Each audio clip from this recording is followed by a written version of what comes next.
자, 오늘은 마가복음 성경 공부 58번째 시간이고요. 마가복음 15장 33절에서 41절까지 이 말씀을 가지고 십자가의 죽음에 대해서 함께 알아보고요. 중보기도로 들어가도록 하겠습니다. 마가복음 핵심 성경 구절이죠. 10장 45절 말씀 같이 읽어보겠습니다. 인자가 온 것은 섬김을 받으려 함이 아니라 도리어 섬기려 하고 자기 목숨을 많은 사람의 대속물로 주려 함이니라. 마가복음 10장 45절 말씀이 되겠습니다.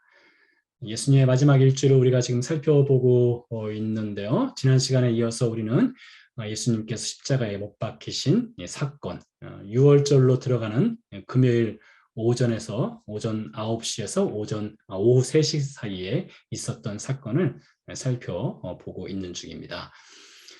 자, 오늘 말씀은 33절에서 41절까지 말씀인데요. 우리 이 말씀을 같이 읽어보도록 하겠습니다. 제6시가 되매 온 땅에 어둠이 임하여 제9시까지 계속하더니 제9시에 예수께서 크게 소리 지르시되 엘리 엘리 라마 사박다니 하시니 이를 번역하면 나의 하나님 어찌하여 나를 버리셨나이까 하는 뜻이라. 곁에 섰던 자 중 어떤 자들이 듣고 이르되 보라 엘리야를 부른다 하고 한 사람이 달려가서 해면에 신 포도주를 적시어 갈대에 깨어 마시게 하고 이르되 가만두라 엘리야가 와서 그를 내려주나 보자 하더라. 예수께서 큰 소리를 지르시고 숨지시니라. 이에 성소휘장이 위로부터 아래까지 찢어져 둘이 되니라. 예수를 향하여 섰던 백부장이 그렇게 숨지심을 보고 이르되 이 사람은 진실로 하나님의 아들이었도다 하더라. 멀리서 바라보는 여자들도 있었는데 그 중에 막달라 마리아와 또 작은 야고보와 요새의 어머니 마리아와 또 살로메가 있었으니 이들은 예수께서 갈릴리에 계실 때에 따르며 섬기던 자들이요 또 이외에 예수와 함께 예루살렘에 올라온 여자들도 많이 있었더라. 마지막 멀리서 바라보는 여자들로부터 40절, 41절 말씀은요. 다음 시간에 이어지는 말씀이기 때문에 그때 좀 더 알아보도록 하겠고요. 오늘은 그 앞절 33절에서 39절 사이 말씀을 중심으로 함께 말씀을 배워보도록 하겠습니다. 자, 먼저 예루살렘 지도로 하긴 그렇고요. 예루살렘 성이죠. 예수님 시대 당시에 성의 모습을 다시 한번 살펴보도록 하겠습니다. 여러분들께서 그동안 쭉 예루살렘 성의 모습을 자주 보셨기 때문에 충분히 이해할 수 있으리라 생각을 하는데요. 자, 지금 블링킹 하는 곳이 다윗이 살았던 다윗성이 되겠습니다. 실제로 이 다윗성에 오늘날 가보면요. 이 상부, 위쪽이죠. 위쪽에 이 다윗의 궁전이 발견이 됐어요. 최근 몇 년 전에 발견이 되어서 아마 지금은 발굴을 다 끝냈을 것입니다. 끝냈을 것이고요. 그리고 이 아래쪽 블링크 다시 한번 해보죠. 네. 여기가 바로 실로암이 되겠습니다. 요한복음 9장에 나오는 실로암이 있는 곳이 되겠고요. 자, 그리고 여기가 성전이 되겠죠? 성전이 되겠고요. 자, 그리고 이곳은 헤롯의 궁전이 되겠습니다. 이곳에서 예수님께서 이제 본디오 빌라도로부터 처형 선고를 받으시죠. 자, 그리고 블링킹 하는 것이 골고다가 되겠습니다. 자, 골고다는요, 여기에 한 군데가 있고요. 또 이 뒤쪽으로 또 한 곳이 있습니다. 이 둘 중에 한 곳이 맞을 텐데요. 대다수 학자들은 이곳에 32번, 이곳이 골고다라고 얘기하고요. 영국 성공회 쪽에서는 이 뒤쪽에 있는 곳을 골고다라고 또 이야기를 하고 있습니다. 자, 혹시 이렇게 보시면은 이렇게 성벽이 보일 겁니다. 이 성벽은 예수님 시대 당시에는 없었습니다. 예수님 시대 당시에는 없었고 AD 70년 사이 전후로 해서 이 성벽이 세워진 것이고요. 예수님 때는 여기가 성벽입니다. 여기가. 예수님이 영문 밖에서, 그러니까 성문 밖에서 십자가에 못 박히셨죠. 성문 밖 골고다 이곳 혹은 이쪽에서 예수님께서 처형 선고를 받으시고 십자가를 지시고 죽으신 것이 되겠죠. 자, 그 마지막으로 예수님의 제자들이 오순절날 성령의 침례 사건이 있었지 않습니까? 그 현장이 어딘가 하면 바로 이곳입니다. 자, 헤롯의 궁전에서 그렇게 멀지 않습니다. 이곳이 추정하는 흔히 말하는 마가의 다락방이라고 알려진 곳입니다. 마가의 다락방으로 알려진 곳이고요. 여기 이렇게 보시면 성벽이 하나 또 보일 거예요. 이렇게요. 성벽이 보일 텐데요. 여기는 상부 도시입니다. 어퍼 도시. 그리고 이쪽은 로어 도시, 하부 도시입니다. 하부 도시는 평시민들이 살았던 곳이고요. 이 상부 도시는 좀 부자들이, 권력자들이 살았던 곳인데요. 이 마가의 다락방, 최초의 예루살렘 교회가 시작된 곳은 상부 도시 쪽에 위치해 있었습니다. 자, 이렇게 해서 잠시 예수님 시대 당시 예루살렘 성벽과 주변을 살펴보았고요. 자, 오늘 말씀해 보니까 제6시가 되매 온 땅에 어둠이 임하여 제9시까지 계속되더니라는 말씀이 있습니다. 자, 유대 시간으로 볼 때는 제6시가 12시가 되겠습니다. 12시. 그리고 제9시는 오후 3시가 되겠죠. 그러니까 3시간 동안 하늘에 어둠이 있었습니다. 캄캄해진 것이죠. 자, 그런데 출애굽기에도 비슷한 사건이 있었습니다. 여러분, 출애굽기에 보면 10가지 재앙이 있지 않습니까? 10가지 재앙 중에 9번째 재앙이 무엇인지 아세요? 메뚜기 재앙, 나일강이 피로 변하는 것, 어둠, 장자의 죽음. 자, 몇 번일까요? 메뚜기는 8번째입니다. 나일강이 피로 바뀌는 것은 첫 번째고요. 장자의 죽음은 마지막 재앙이죠. 그래서 3번이 바뀌었죠? 3번이 어둠입니다. 근데 이 어둠의 시간이 있었는데 며칠 동안 있었느냐? 3일 동안 있었습니다. 모세가 하늘을 향하여 손을 내밀매 캄캄한 휘감이 3일 동안 애굽 온 땅에 있어서라고 되어 있습니다. 참 이게 매칭이 잘 돼요. 구약에 보면 이 출애굽 바로 직전에 3일 동안 캄캄한 어둠이 있었는데요. 예수님께서 십자가에 못 박히셨을 때에 3일은 아니지만 3시간 동안 하늘이 캄캄해진 일이 있었습니다. 자, 출애굽 사건에서 9번째 재앙이 흑암 사건이고요. 10번째 재앙이 무엇이죠? 장자의 죽음, 유월절 사건이 있었지 않습니까? 그리고 유월절 사건을 통해서 애굽이라는 어둠의 세상에서 가나안이라는 빛의 땅으로 이스라엘 백성들이 출애굽하는 사건이 있었습니다. 자, 그랬던 것처럼요. 예수님께서 십자가에 못 박히신 날이 유월절이었죠. 이 유월절 사건은 이스라엘 백성이 애굽에서 출애굽한 사건과 싱크율이 정확하게 맞아 들어갑니다. 출애굽하기 전에 어린 양을 잡아 죽여서 그 희생의 피를 문지방과 문설주에 바름으로써 이스라엘 백성들이 구원을 얻지 않습니까? 그것이 바로 십자가 사건으로 매칭되고요. 그러고 나서 이스라엘 백성들이 노예 생활에서 자유함을 얻게 되죠. 이 십자가 사건을 통해서 죄의 노예로 살았던 우리가, 어둠에 살았던 우리가 자유함을 얻게 되게 되죠. 그래서 이 성경 저자인 마가가 60부터 90까지 3이라고 하는 것을 표현한 것은 아주 심볼릭한 의미가 있는 것입니다. 3일 동안 어둠에 있다가 유월절을 통해서 빛의 땅으로 간 것처럼 십자가 상에서 3시간 동안의 어두움을 통해서 예수님이 죽으시고 유월절 양으로 죽으셨지 않습니까? 그리고 우리가 예수님을 통해서 출애굽을 한 이스라엘 백성들처럼 죄에서 출애굽하여 하나님의 나라로 들어가게 되는, 이렇게 연결을 시켜서 출애굽 사건과 예수님의 십자가 죽음, 이 3시간을 연결시켜서 볼 수 있을 것 같아요. 네, 다음으로 넘어가도록 하겠습니다. 자, 예수님께서 이제 엘리 엘리 라마 사박단이라고 외치셨습니다. 자, 예수님 시대 당시에는 여러 언어들이 사용되었는데요. 공용어, 이스라엘 사람들이 당시에 사용하던 공용어는 익히 여러 번 말씀드렸지만 아람어를 사용했습니다. 아람어를 사용했고요. 그리고 예배를 드릴 때는 히브리어를 사용했습니다. 예배 때는요. 그리고 그 당시에는 이 그릭, 헬라 말이 대세였죠. 그리고 라틴어도 있었을 것입니다. 라틴어. 이런 여러 언어들이 사용됐을 텐데요. 이스라엘에서 가장 넓게 일반적으로 사람들이 사용하던 언어는 아람어가 되겠습니다. 그래서 이 엘리 엘리 라마 사박단이, 이것은 아람어입니다. 예수님께서 엘리 엘리 라마 사박단이 하셨을 때 아람어로 말씀하신 거예요. 그 뜻은 나의 하나님 어찌하여 나를 버리셨나이까, 이 뜻이 되겠죠. 자, 이 사건이 뭐냐, 하나님의 아들이 스스로 자신을 버리신 사건입니다. 하나님의 아들이 스스로 자신을 버려서 우리를 버림당했던 우리를 구원하시는 사건이죠. 엘리 엘리 라마 사박다니. 자, 그러자 곁에 섰던 어떤 사람들이 듣고 이르되 보라 엘리야를 부른다 했습니다.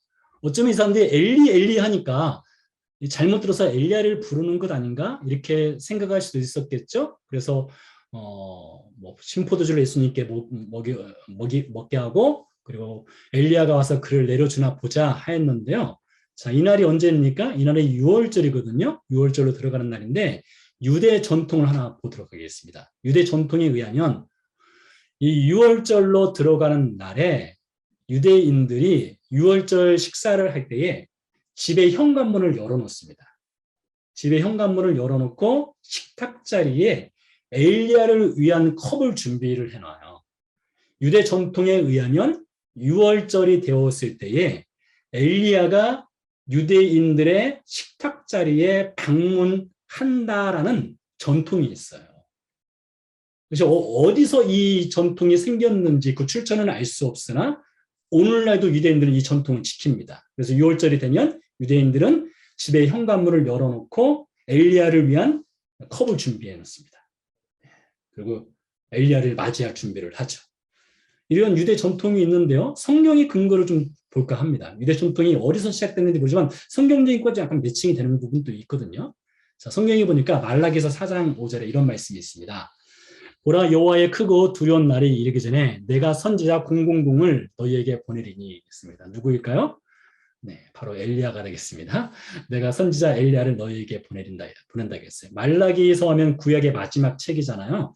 하나님께서 말라기 선지자를 통해서 이제 구약의 문을 닫으면서 이제 메시아가 오기 전에 엘리야를 먼저 보낼 것을 선지자 말라기를 통해서 예언을 하셨죠. 그리고 우리가 아는 것처럼 예수님이 이 땅에 오셔서 사역을 하시기 전에 엘리야의 심정을 가진 한 사람이 예수님의 오실 길을 미리 예비를 하게 되죠.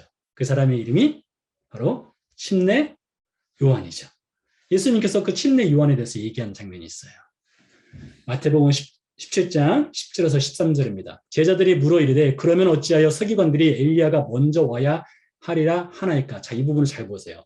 그러면 어찌하여 서기관들이 엘리야가 먼저 와야 하리까? 왜 서기관들, 그 당시에 성경을 가르치는 성경 교사들이 메시아가 오기 전에 엘리야가 먼저 와야 한다는 말을 했을까요? 그 근거가 바로 말라기 4장 5절이 되는 것입니다. 말라기 선지자가 메시아가 오기 전에 엘리야가 먼저 온다는 예언을 하였고, 그것을 익히 알고 있는 성경 선생들이, 즉 서기관들이 메시아가 오기 전에 엘리야가 온다라고 사람들에게 가르쳤겠죠. 예수께서 대답하십니다. 이르시되 엘리야가 과연 먼저 와서 모든 일을 회복하리라. 내가 너희에게 말하노니 엘리야가 이미 왔을 때 사람들이 알지 못하고 임의로 대우하였다. 인자도 이와 같이 그들에게 고난을 받으리라. 그제서야 제자들이 예수께서 말씀하신 것이 침례 요한인 줄을 깨달으니라 라는 말씀이 있습니다. 자, 여러분, 침례 요한이 예수님의 앞에 와서 예수님의 길을 예비했지 않습니까? 그리고 침례 요한이 어떻게 죽었습니까? 헤롯 안티파스에 의해서 목베임 당해서 죽는 사건이 있었죠.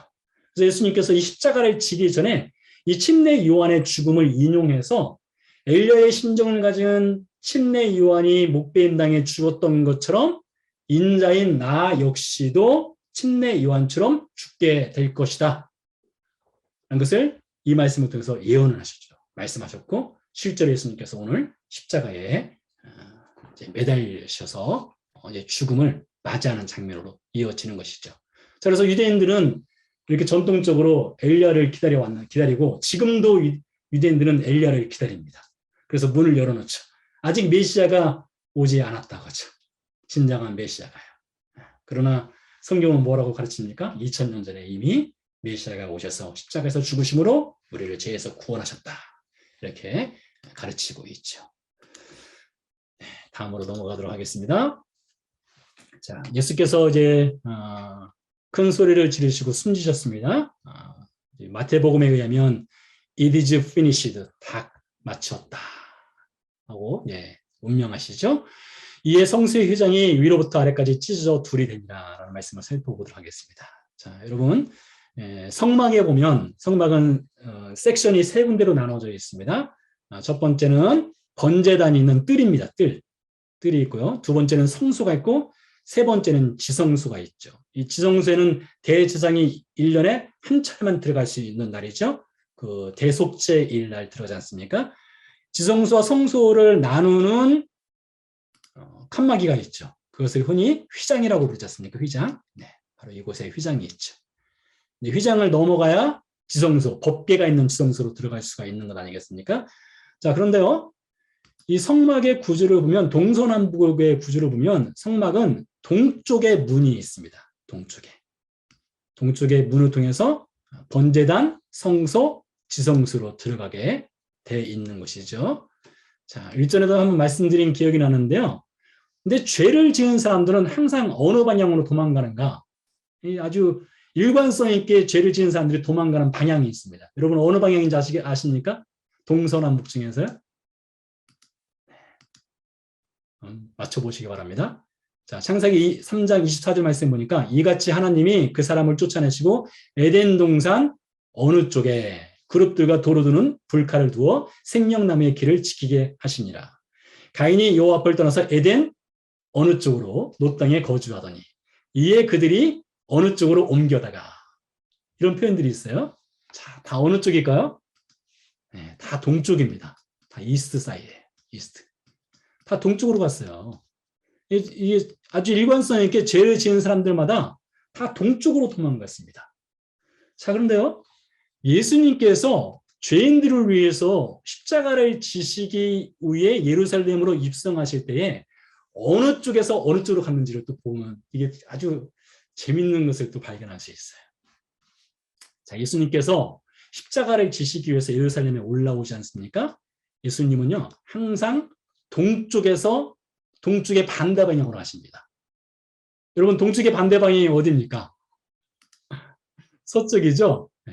이 동쪽에 올리브산이 있어요. 올리브산을 넘어서 성전, 그리고 여기가 바로 골고다로 수정되는 현장인데요. 예수님은 동쪽에서 서쪽으로 가십니다. 여러분, 여기 또 상징하는 의미가 있어요. 죄인들은 동쪽으로 도망가고요. 죄인들이 도망간 동쪽에서 예수님은 죄인들의 죄를 짊어지고 서쪽으로 가십니다. 자, 근데 성전도 마찬가지예요. 성막도 마찬가지예요. 죄인들은요, 동쪽으로 가고요. 죄를 회개하기 위해서는 동쪽의 반대 방향인 서쪽으로 가야 되거든요. 서쪽으로 가서 지성소로 들어가야 죄가 회개돼요. 죄 용서받을 수 있어요. 그래서 항상 제사장들은 동쪽에서 서쪽으로 가죠. 죄인들은 동쪽으로 도망가고요. 예수님은 동쪽에서 죄를 짊어지시고 서쪽에 있는 골고다로 가시게 되죠. 이렇게 연결을 시켜볼 수 있을 것 같고요. 또 한 가지 더 추가시키면 성소 휘장이 위로부터 아래로 찢어졌습니다. 아래에서 위로 찢어졌다면 사람이 찢은 것이 되겠죠. 근데 위에서부터 아래로 찢었다는 것은 사람의 힘이 아닌 하나님의 어떤 뜻에 의해서 성소 휘장이 찢어졌다라고 볼 수 있겠는데요. 자, 히브리서에 하나님의 뜻이 무엇인지를 또 알려주는 장면이 있습니다.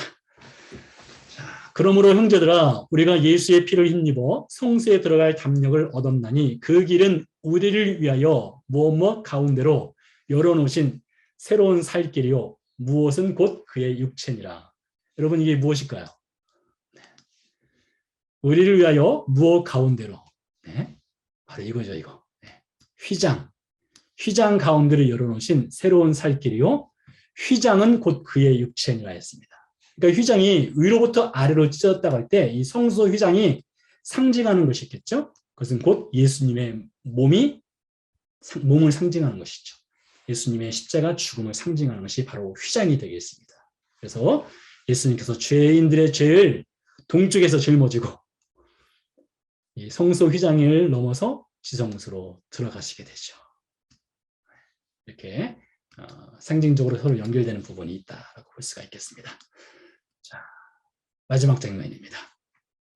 자, 이렇게 예수님께서 숨지신 다음에 그 사형집행을 주관했던 백부장, 로마 백부장이 한 말입니다.